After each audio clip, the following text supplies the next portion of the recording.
Hello and welcome back to Project 613. Today we are going to be studying no less than 12 mitzvot. So here we go.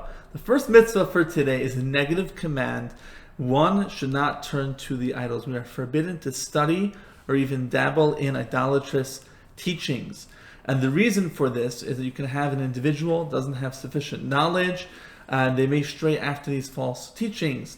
Included in this mitzvah is the prohibition against even gazing at an idol or an idolatrous icon.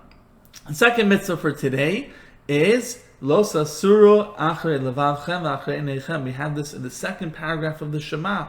We are forbidden to stray after incorrect beliefs and pleasures. We have to keep our eyes and our hearts in check, and we have to make sure that we have control over our thoughts, not to allow ourselves to think about heretical beliefs, and not to allow our eyes to indulge in inappropriate behavior that is forbidden according to the Torah.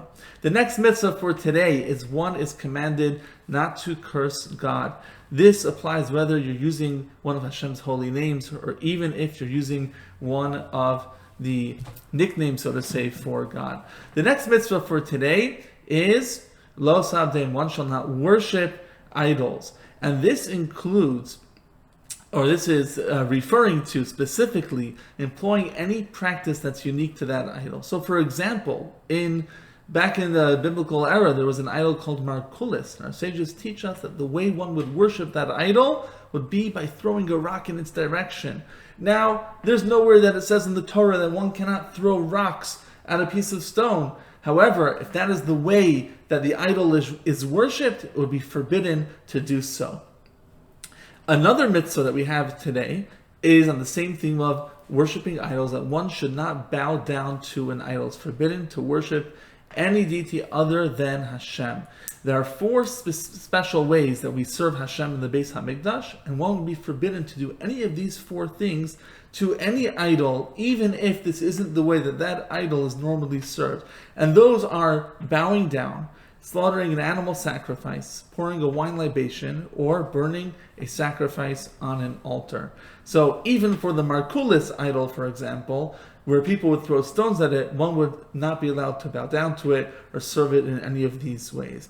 One is also forbidden from manufacturing idols. The Torah tells us you do not make any carved idols for yourself. It is forbidden to make or even to commission the making of a graven image for the sake of worshiping it.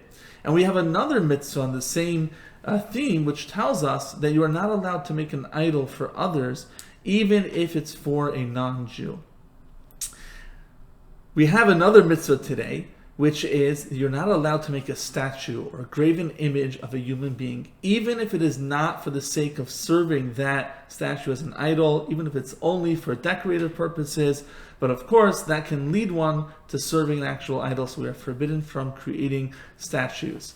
We have a prohibition against another mitzvah and the same theme, against inciting a group to idol worship. You shall such a person is called a mediach and is dealt with very harshly and severely by the Jewish courts.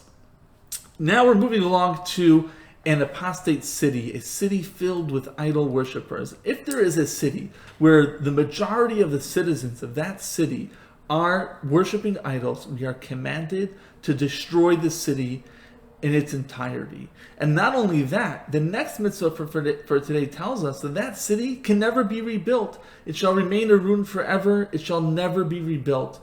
And not only can it never be rebuilt, but you cannot benefit from any of the items that are in that city. So everything within an apostate city must be burned, and it's forbidden to have any benefit from such an object. Thank you for joining, and look forward to sharing another video with you for Shabbos this afternoon.